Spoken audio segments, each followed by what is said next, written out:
तो देखिए बच्चों, आपको इससे पहले वाले वीडियो लेक्चर में चैप्टर नंबर 2 पढ़ा रहा था मैं, और चैप्टर नंबर 2 में आपने काफ़ी सारे पॉइंट्स पढ़ लिए थे। तो आप गाउस लॉ के एप्लीकेशंस पढ़ रहे थे और आपने एक एप्लीकेशन उसमें पढ़ लिया था जो था तार के लिए।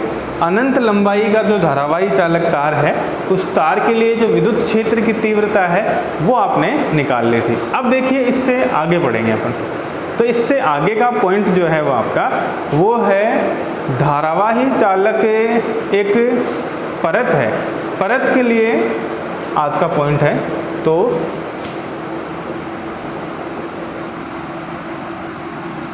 परत के कारण विद्युत क्षेत्र की तीव्रता। अब देखिए, परत के कारण विद्युत क्षेत्र की तीव्रता है जो वो दो तरह से निकाल सकते हैं।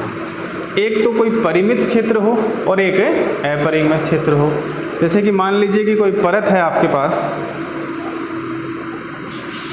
जैसे कि मान लीजिए कि ये कोई सरफेस आपके सामने है इस तरह का, और इस सरफेस से या तो आप दोनों तरफ निकालें या सिर्फ आप एक तरफ निकालें।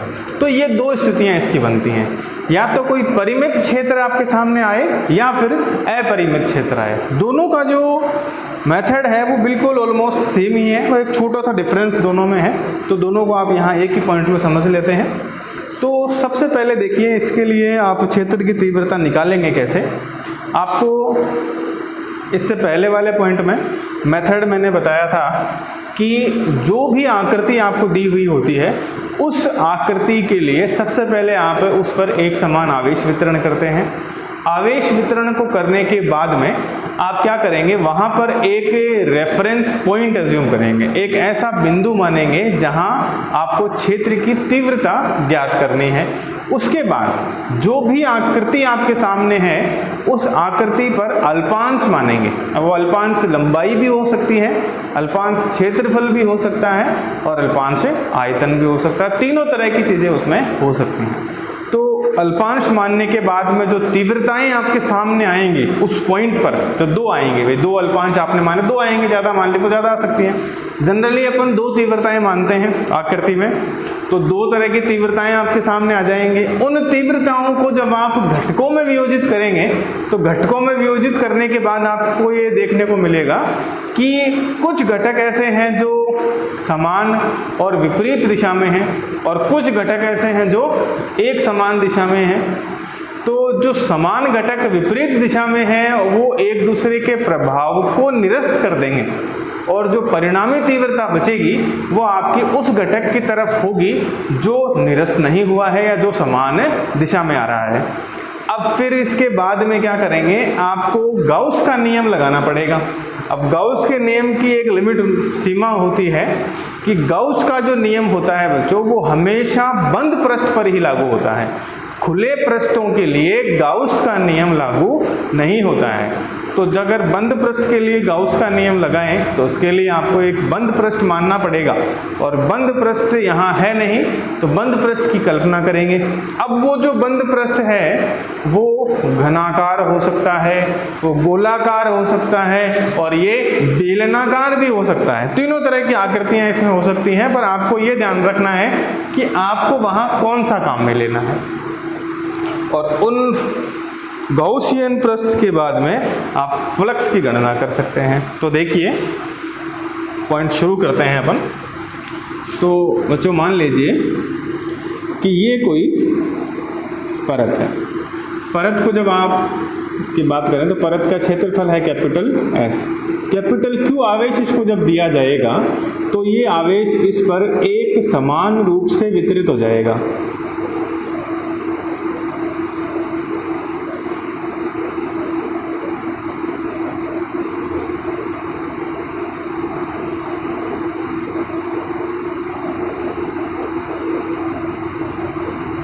पूरा इक्वली डिस्ट्रीब्यूट होगा, चार्ज हर पॉइंट पे इक्वल होता है।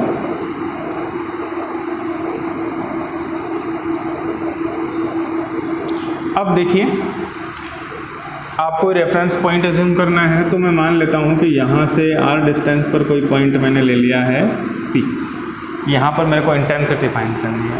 इंटेंसिटी फाइंड करने के लिए दो मेरे को अल्पांश क्षेत्रफल मानने पड़ेंगे। तो ये मैंने बच्चों अल्पांश क्षेत्रफल मान लिया ds और अगला मान लिया यहाँ पे ds, और दोनों अल्पांशों से जो तीव्रताएं हैं वो कुछ इस प्रकार से होंगी, dE1 और dE2। दो तीव्रताएं आपके सामने आ गई हैं। अब तीव्रता जो होती है क्षेत्र की वो एक सदिश राशि है, और सदिश राशि का परिणामी जो है वो सदिश योग विधि से निकलता है।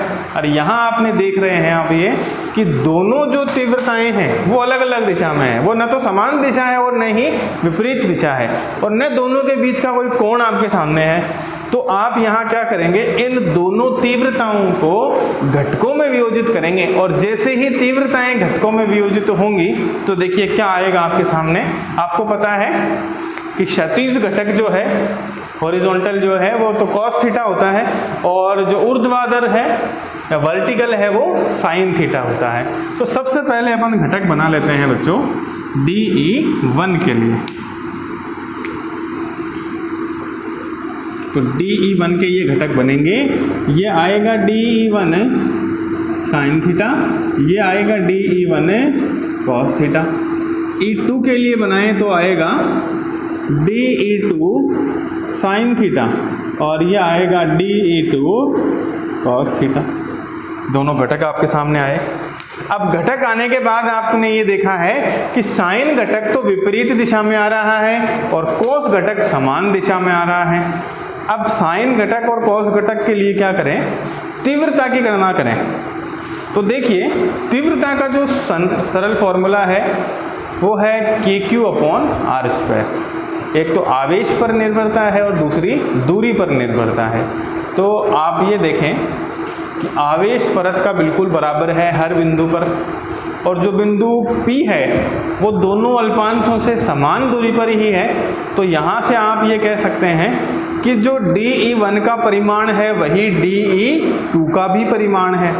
तो अर्थात दोनों का परिमाण बिल्कुल समान है, और परिमाण अगर समान होगा तो साइन घटक जो विपरीत दिशा में है वो निरस्त हो सकता है।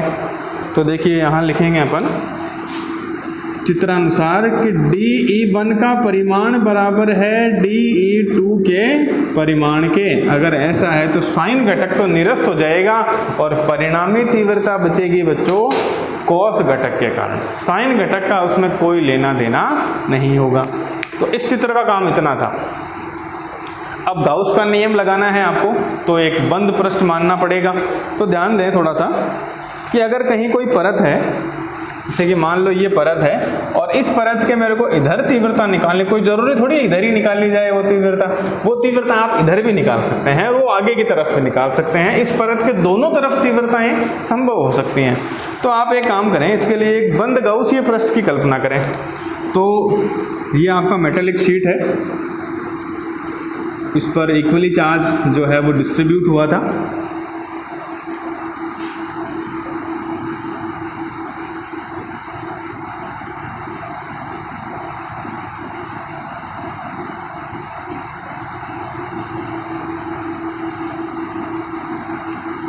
और इसके लिए क्या करें, आप यहाँ से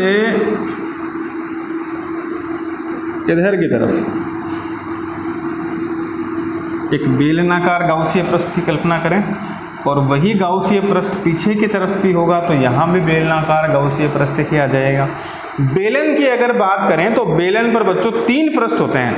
एक पृष्ठ तो ये सामने की तरफ है, एक पीछे की तरफ है, और एक बचा हुआ पूरा संपूर्ण पृष्ठ है। तो इसके लिए देखें कि यहाँ जो है वो आएगा S1 सरफेस, यहाँ है S2 सरफेस, और यहाँ है बच्चों S3 सरफेस। इंटेंसिटी आपने देखी कि इधर आ रही है, तो इंटेंसिटी इधर, इसके लिए इंटेंसिटी इधर, और इसके लिए इंटेंसिटी इधर की तरफ। अब क्षेत्रफल सदिश भी आपको डिनोट करना पड़ेगा। तो इसका क्षेत्रफल सदिश इधर ही है, इसका क्षेत्रफल सदिश ऊपर की तरफ है, और इसका क्षेत्रफल सदिश इधर की तरफ है। तो ये आपके सामने एक बेलनाकार गाउसीय पृष्ठ की कल्पना हुई। और इस पृष्ठ पर 3 क्षेत्र आए S1, S2 और S3, जहां पर विद्युत क्षेत्र सदिश और क्षेत्रफल सदिश दोनों के लिए डायरेक्शन आपने शो करी, और यहाँ ये देखा कि दोनों समान दिशा में हैं, इसलिए थीटा 0 डिग्री आया। यहाँ दोनों लंबवत हैं तो थीटा 90 डिग्री आया, और यहाँ दोनों फिर से समान दिशा में हैं तो थीटा आ गया बच्चों 0 डिग्री। अब इसके लिए देखो कुछ थ्योरी मान लेते हैं। तो देखिए कैसे माना जाएगा थ्योरी के बारे में। माना कि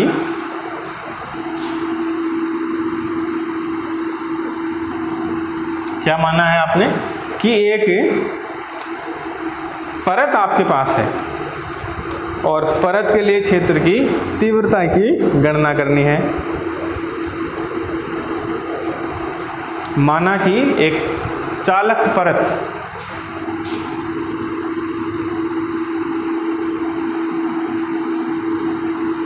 ये चालक परत है, क्षेत्रफल है कैपिटल S और आवेश है कैपिटल Q। इसका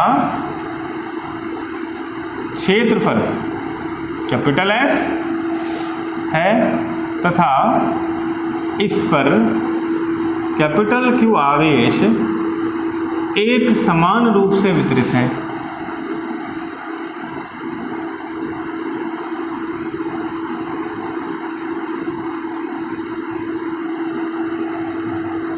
ये देखो कैपिटल Q आवेश एक समान रूप से वितरित मान लिया।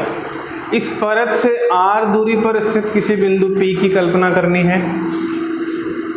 परत से R दूरी पर स्थित किसी बिंदु P की कल्पना करते हैं, जहां क्षेत्र की तीव्रता ज्ञात करनी है। विद्युत क्षेत्र की तीव्रता ज्ञात करनी है, और इस बिंदु पर अल्पांशों के कारण 2 तीव्रताएं आई। इस बिंदु पर अल्पांशों के कारण 2 तीव्रताएं DE1 तथा DE2 प्राप्त होती हैं।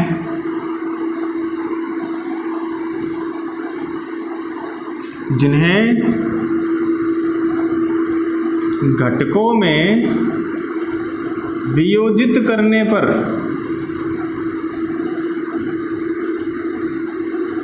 क्या हुआ, साइन घटक समान विपरीत होने के कारण निरस्त हो गया। साइन घटक समान परिमाण व विपरीत दिशा में होने के कारण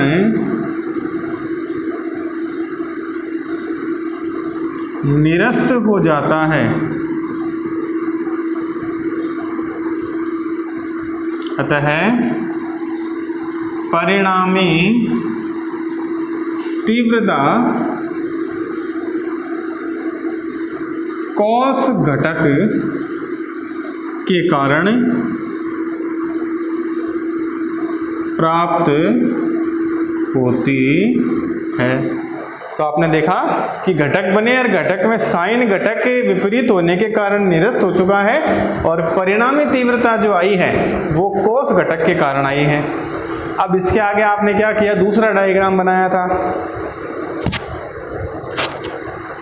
तो दूसरे डायग्राम की थ्योरी लिखते हैं। देखो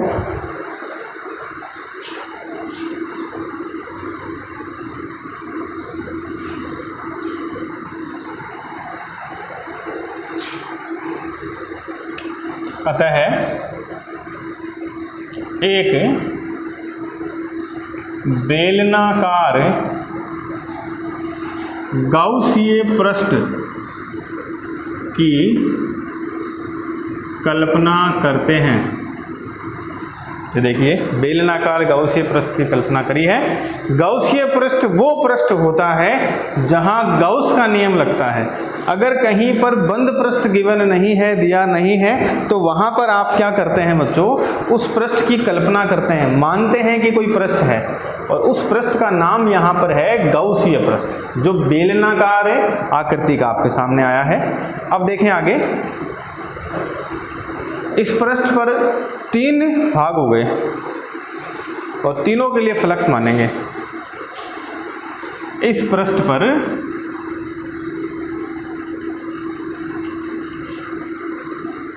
कुल फ्लक्स का सूत्र होता है बच्चों phi बराबर phi1 plus phi2 plus phi3। तो ध्यान दें ये phi1, phi2, phi3 क्या है। देखिए phi फ्लक्स है हर पृष्ठ का, और बेलन पर बच्चों 3 पृष्ठ होते हैं जो आपके सामने हैं, दर्शाए हुए हैं S1, S2 और S3, और इन तीनों के लिए जो फ्लक्स है वो क्रमशः है phi1, phi2 और phi3। कुल फ्लक्स की गणना करने के लिए आपने phi बराबर माना है phi1 plus phi2 plus phi3, क्योंकि फ्लक्स जो है वो एक अदिश राशि है और अदिश राशि का यहाँ आप बीजगणितीय योग कर देते हैं, तो आपने सीधा ही बीजगणितीय योग कर दिया है। अब विद्युत फ्लक्स की परिभाषा आपको इस चैप्टर में पढ़ाई थी, और फ्लक्स की परिभाषा से फ्लक्स का जो सूत्र होता है वो होता है E डॉट ds का समाकलन।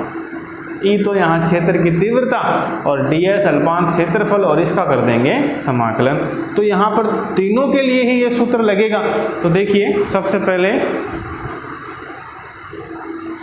phi बराबर phi1 के लिए, मतलब इस पृष्ठ के लिए देखेंगे तो बंद पृष्ठ का समाकलन E डॉट ds ही होता है, प्लस दूसरे पृष्ठ के लिए E डॉट ds और प्लस तीसरे पृष्ठ के लिए E डॉट ds। डॉट अगर हटेगा तो cos थीटा आएगा अदिश गुणनफल में, तो phi बराबर हो जाएगा S1 के लिए E ds cos theta, S2 के लिए E ds cos थीटा और S3 के लिए E ds cos थीटा। अब ध्यान दें आगे, थीटा की वैल्यू सबके लिए अलग अलग है। S1 के लिए 0, S2 के लिए 90 और S3 के लिए 0। तो phi बराबर होगा S1 पृष्ठ के लिए E ds cos 0 डिग्री, दूसरे के लिए होगा E ds cos 90 डिग्री और थर्ड के लिए होगा E ds cos 0 डिग्री। अब आपको ये पता है कि cos 0 और cos 90 की वैल्यू कितनी होती है। तो देखिए cos 0 जो है वो तो होता है 1 और cos 90 है वो होता है 0। तो दोनों वैल्यूज यहाँ पे पुट करें तो देखिए cos 0 डिग्री तो होता है बच्चों 1 और cos 90 डिग्री होता है 0।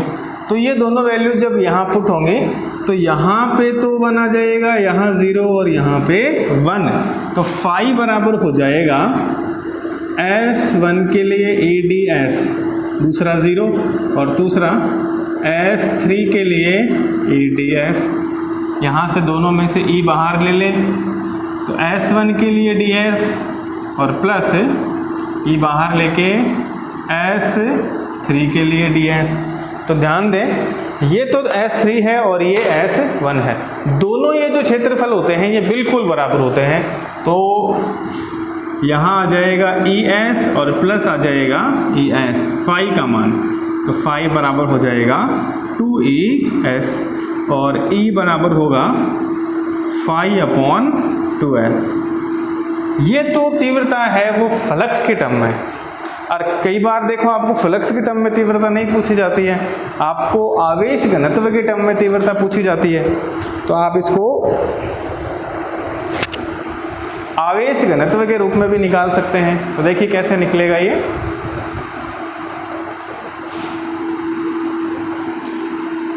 फ्लक्स के सूत्र से गाउस का नियम लगा देते हैं। गाउस के नियम से देखिए, गाउस का नियम ये कहता है कि जो फ्लक्स है किसी भी बंद पृष्ठ से निर्गत जो फ्लक्स होता है वो विद्युत क्षेत्र जो आपका आवेश है निकाय का कुल आवेश और निर्वात की विद्युतशीलता के अनुपात के बराबर होता है। तो गाउस के नियम से फाई बराबर होगा summation Q upon epsilon not, और यहाँ पर समेशन क्यू की जगह है कैपिटल क्यू, शुरू में बताया था, और बटा एप्सिलॉन नॉट। यहाँ वैल्यू पुट करें तो देखिए कितना आएगा, फाई बराबर ई बराबर क्यू अपॉन एप्सिलॉन नॉट बटा 2s। इसको आप यूँ भी लिख सकते हैं Q upon 2s epsilon not, या फिर आप लिख सकते हैं Q upon s upon 2 epsilon not, और यहाँ Q बटा s होता है सिग्मा पृष्ठ आवेश घनत्व। तो ये हो जाएगा E बराबर सिग्मा अपॉन 2 एप्सिलॉन नॉट। विद्युत क्षेत्र की तीव्रता आई है चालक परत के लिए दोनों तरफ।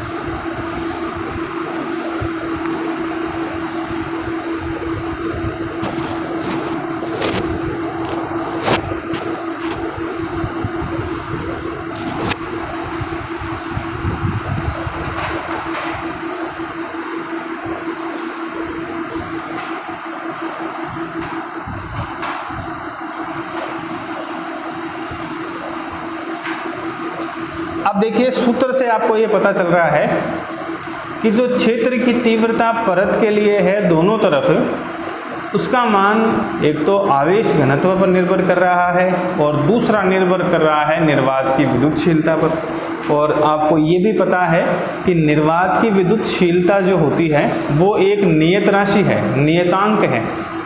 तो क्षेत्र की तीव्रता जो है वो घनत्व पर ही निर्भर करेगी, अर्थात किसी पृष्ठ का घनत्व अधिक है तो वहाँ तीव्रता अधिक होगी, और अगर कहीं पृष्ठ का घनत्व कम है तो वहाँ तीव्रता का मान भी कम होगा। और आपने ये देखा कि घनत्व का सूत्र है Q बटा S, अर्थात किसी का पृष्ठ क्षेत्रफल ज़्यादा है तो घनत्व का मान कम है, और घनत्व कम है तो तीव्रता का मान भी कम ही होगा।